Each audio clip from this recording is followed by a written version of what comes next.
On va ici voir la construction de symétrique avec la symétrie axiale.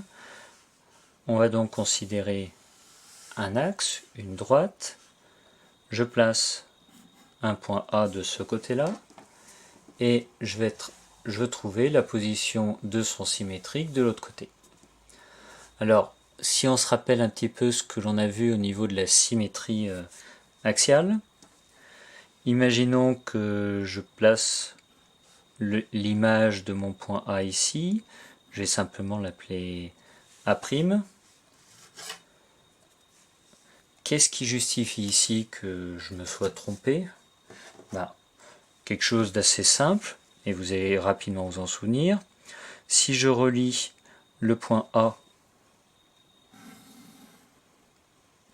et le point A', il y a une chose essentielle que je n'ai pas. Quand je trace des symétriques, il faut que le croisement forme un angle droit, que j'ai des perpendiculaires.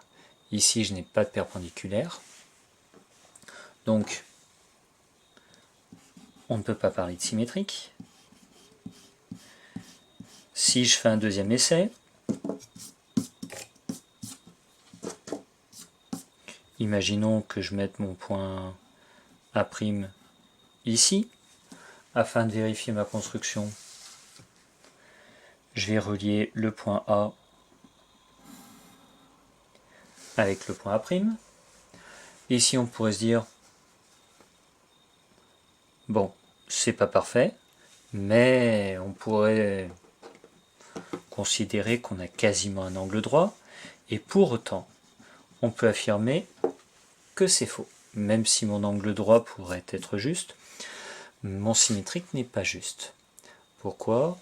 Deuxième information importante, la distance entre le point A et la droite doit être la même que la distance entre le point A' et la droite.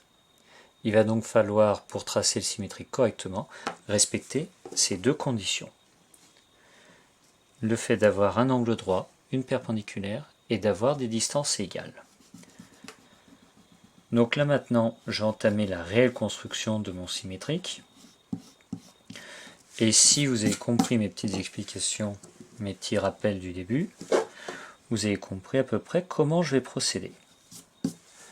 Première étape, je veux un angle droit, donc je vais utiliser mon équerre. J'aligne correctement mon équerre le long de ma droite, je l'appuie contre le point A. Une fois que ça c'est fait, je commence ma droite perpendiculaire, je la prolonge de l'autre côté, et cette fois je sais que le symétrique, il va forcément être quelque part sur ce trait. Pour avoir sa position exacte, je vais maintenant utiliser mon compas. Avec mon compas, je prends la distance entre le point A et ma droite. Je pique sur mon angle droit et je fais un arc de cercle de l'autre côté.